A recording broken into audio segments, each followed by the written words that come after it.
This week on Jerusalem Dateline, Israel and the Palestinian Authority spar over who's at fault over the tragic death of a journalist during a counterterrorism raid.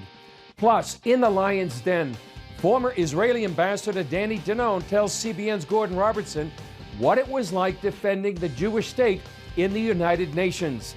And the Jerusalem Prayer Breakfast, the growth of a worldwide movement praying for the peace of Jerusalem. All this and more this week on Jerusalem Dateline.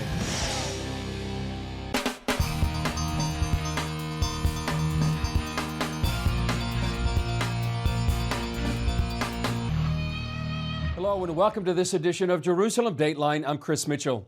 The Iranian nuclear deal remains on hold, apparently over one key sticking point. Still, the pressure is on to sign the agreement. But some Middle East experts say dark clouds forming in the region could lead to a nuclear storm. After months of negotiations, the U.S. and Iran are at a deadlock over removing Iran's Revolutionary Guard Corps from the Foreign Terrorist Organization list.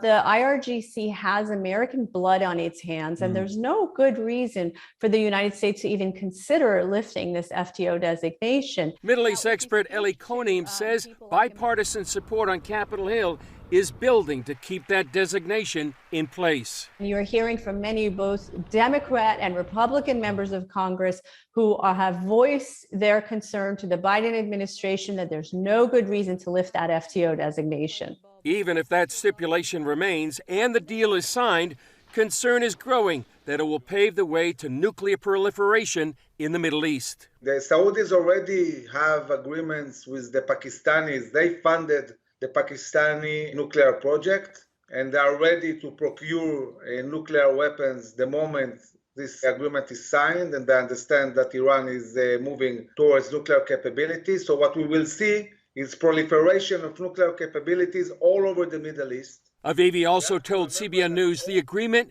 would have global implications. This is not talking about threat in the Middle East. This is a whole new globe. It's a whole new world. It's a threat for humanity. And therefore, I cannot understand why the European Union and this current US government is pushing towards enabling this vicious regime who calls America the big Satan and calls Israel the little Satan. Let them have nuclear capabilities. As it stands, the nuclear agreement also promises sanctions relief that would release nearly $100 billion to the Iranian regime. Avivi and others believe the money would not only fund Iranian partners in the region, like Hezbollah and others, it could reach allies closer to the U.S., like Venezuela, which Avivi calls Iran's Cuba. Well, here in Israel, a major incident threatens even more clashes between Israeli forces and Palestinian terrorists. Israel is still investigating the death of a journalist killed during an operation to arrest terrorists. CBN Middle East correspondent Julie Stahl brings us that story. Palestinian journalist Shireen Abu Akleh was laid to rest in the Greek Catholic cemetery on Mount Zion in Jerusalem. Church bells rang out as thousands of mourners gathered in Jerusalem's Old City and joined the funeral procession of the woman now hailed as a Palestinian hero and martyr. The hours-long live feed broadcast scathing commentary against Israel and showed Israeli police beating pallbearers. Earlier, Israeli Prime Minister Naftali Bennett said the Palestinian Authority has rejected the idea of a joint investigation and refuses access to the basic findings of the autopsy. I therefore reiterate my expectation of an open, transparent, and full cooperation of the findings. And I also expect the Palestinian Authority not to take any steps to disrupt the investigation or to contaminate the investigation process in a way that we will not be able to reach the truth. At a memorial service in Ramallah, Palestinian Authority President Mahmoud Abbas gave his reasons for not cooperating with any investigation into Shireen Abu Akleh's death. We point out that we have refused and rejected the joint investigation with the Israeli authorities because they are the ones who committed the crime and because we do not trust them, and we will immediately go to the International Criminal Court to prosecute the criminals.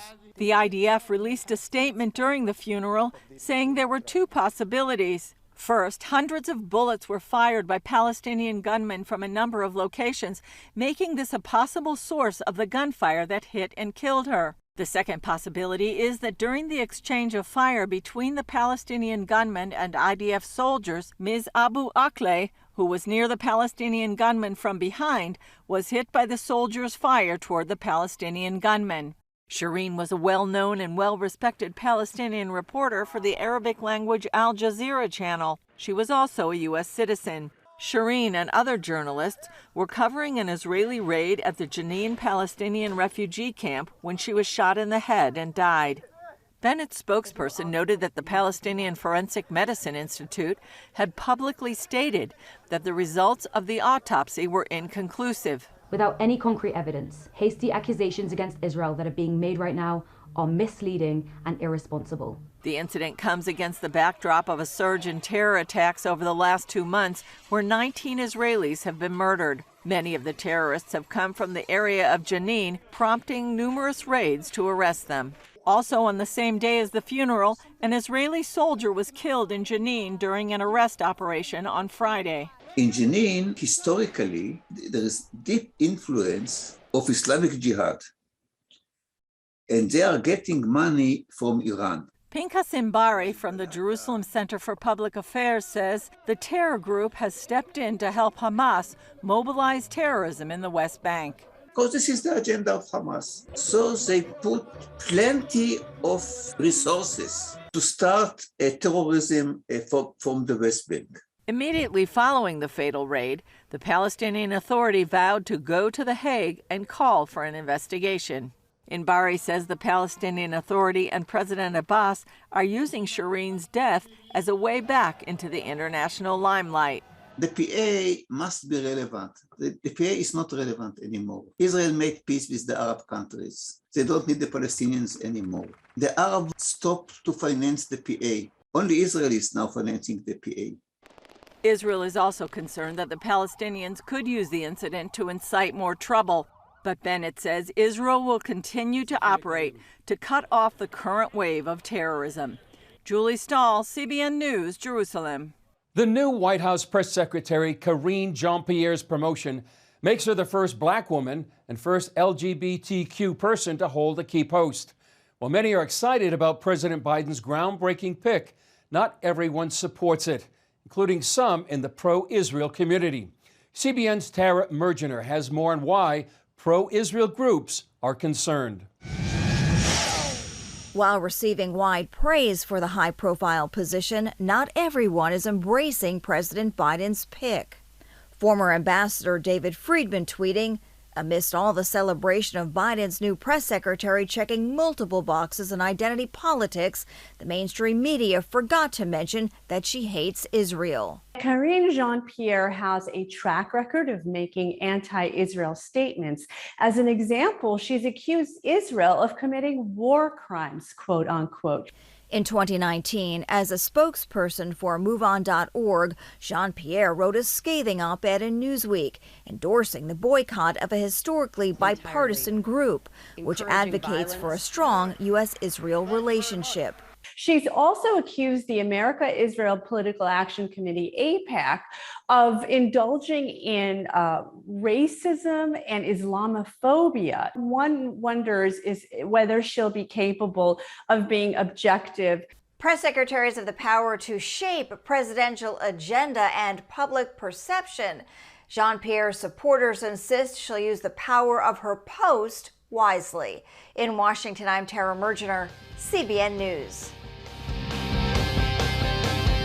Coming up, in the Lion's Den, Ambassador Danny Danon tells what it was like defending the Jewish state at the United Nations.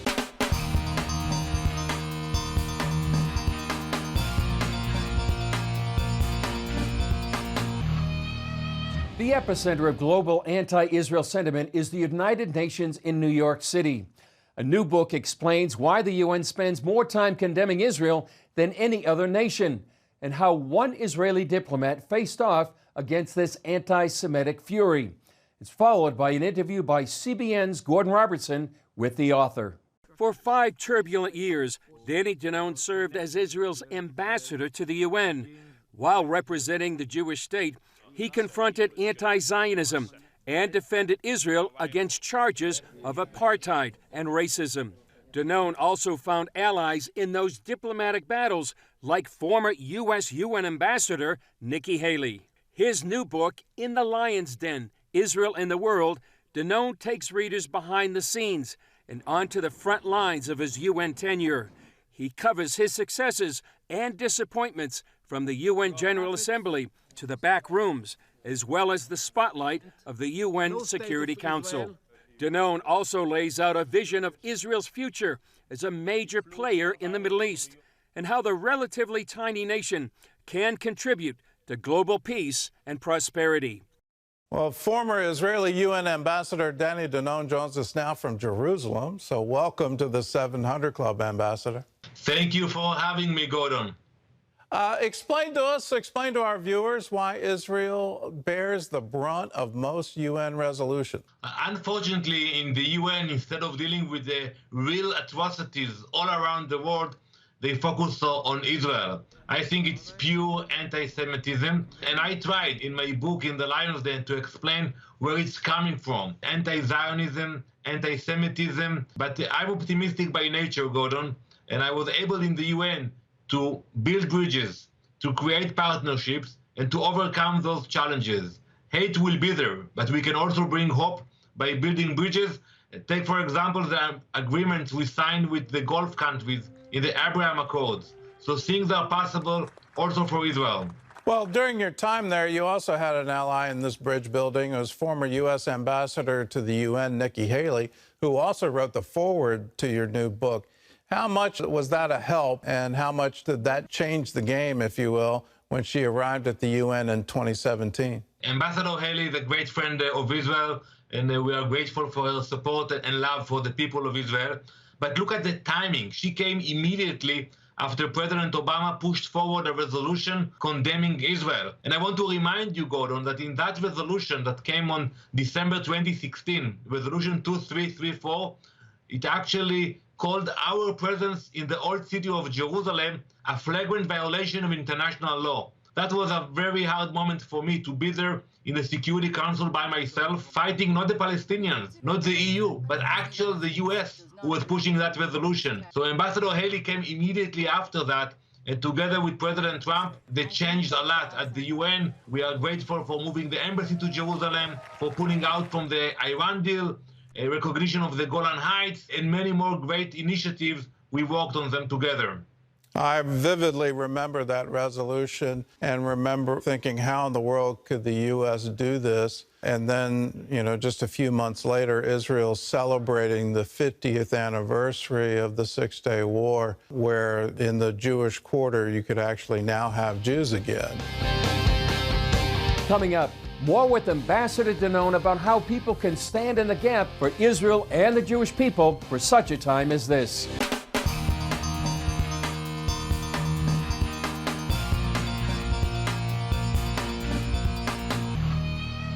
Here's more of Gordon Robertson's interview with Ambassador Danny Danone and his book, In the Lion's Den, Israel and the World. You say in your book that the foundation for a successful foreign policy is a victory mindset. What do you mean by that? And then how do you get to that?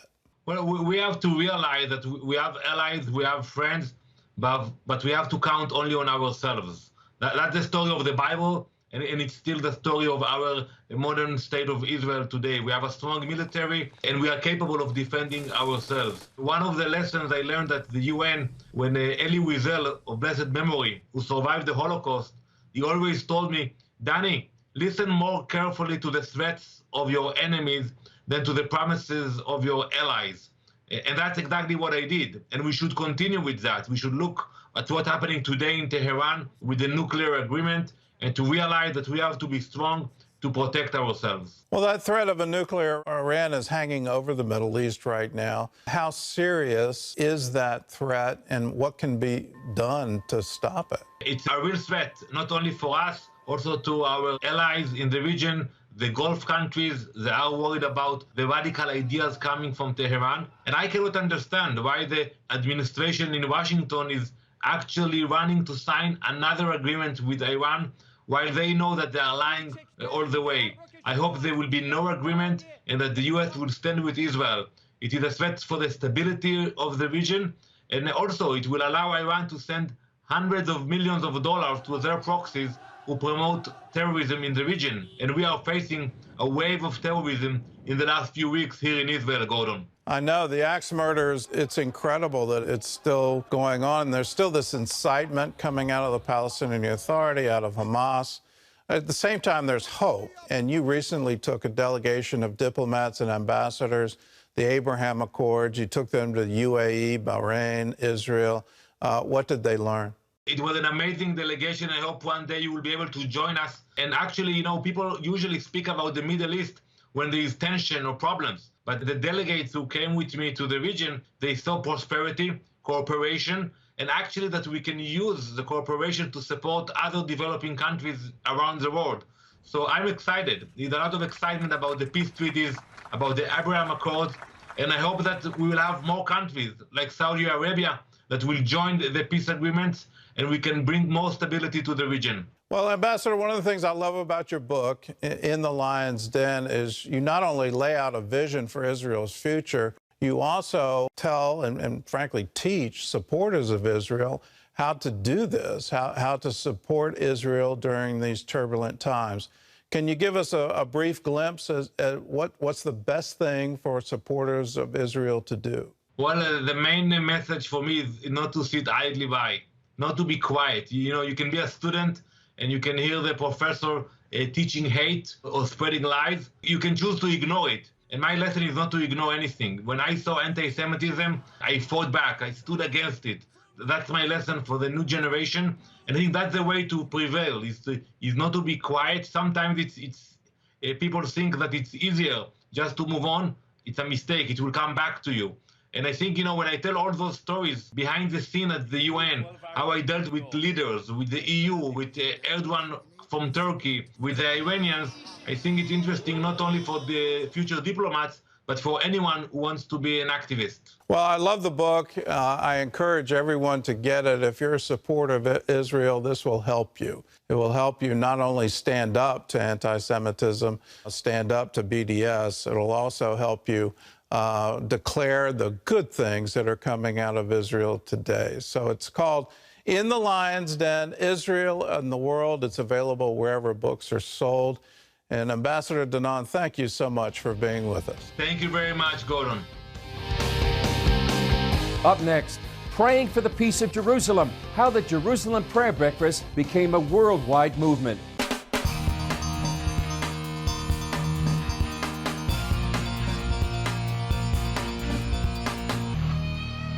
The Bible commands us in Psalm 122, verse 6, to pray for the peace of Jerusalem. In our studio, I talked with Albert Wexler, the director of the Jerusalem Prayer Breakfast, who is bringing that biblical exhortation to the nations. Albert Wexler, thanks for joining us here on Jerusalem Dateline. You're the director of the Jerusalem Prayer Breakfast. For those people that may not know it, what is the Jerusalem Prayer Breakfast? Thank you, Chris, for having me. Well, Jerusalem Prayer Breakfast, as you well know, because you were there at the very beginning, is a movement to basically mobilize the church to pray for the peace of Jerusalem. Because the Bible says so clearly that those who love Jerusalem and pray for the peace of Jerusalem will prosper. And we've seen it happen all over the world. When we began, it was by the endorsement of President Reuven Rivlin, the initiative that I gave to Robert Ilatov, that he carried on through the whole Knesset, talking to all the Knesset members, basically brought us on the 50th anniversary of the reunification of Jerusalem to the Knesset, to the President's residence, to mobilize the church, to pray for the peace of Jerusalem. And then we, for our great surprise, were kind of taken all over the world. Yeah. So we've had now 15 breakfasts outside of Jerusalem. Yeah. So it started in 2017 on the 50th anniversary. Where have you gone since then? Well, it's been interesting to see how God has taken us, because as the calling to pray went out from the Knesset, it had to be also answered by the politicians, Christian politicians worldwide. So it was the First Lady of Uganda, or Senator Erika Betts from Australia, or Eppa Branch, the the Dutch politician, who brought us to all of these different parliaments. And so this year had great events in Tallinn, in the very parliament building of Estonia, and just recently in Dallas, Texas, hosted by Senator Ted Cruz and Governor Abbott. Two questions, Albert. Why is it so important to be now standing with Israel for this particular time in its history, and what do you have coming up here in Jerusalem? There is always a need to stand with Israel because there's a calling for the church to stand as watchmen on the walls of Jerusalem. There is a calling to pray for the peace of Jerusalem, and there is a calling to stand up for the seed of Abraham. Why? Because there is also constant attack and constant attempts to destroy the Jewish people and the state of Israel. And that's why I believe that it is God-given calling for the church and for individual believers to stand up and stand in the gap for Jerusalem, for God's purposes in this time. So, final question, what can people do? How can people join the Jerusalem Prayer Breakfast? You have one coming up, I believe, June 1 and 2 here in Jerusalem. If they're local, how can they join? And if they're around the world, what can they do? People can still pack their bags, get their passports, and come. Israel is open. And so you can join us in the Knesset and here in Jerusalem as we will gather. But also online option is available, so people can go to our website and find us on the internet. It's easy to Google today Jerusalem Prayer Breakfast and just register at the online attendance option and join us, because it's going to be exciting. Well, if you can, please join the Jerusalem Prayer Breakfast online or even here in Jerusalem in person. Well, that's all for this edition of Jerusalem Dateline. Thanks for joining us. Remember, you can follow us on Facebook, Twitter, Instagram, and YouTube. And you can also access CBN content through our CBN News and other CBN apps. And don't forget to sign up for our email blasts so you can continue to receive all of our exciting CBN content. I'm Chris Mitchell. We'll see you next time on Jerusalem Dateline.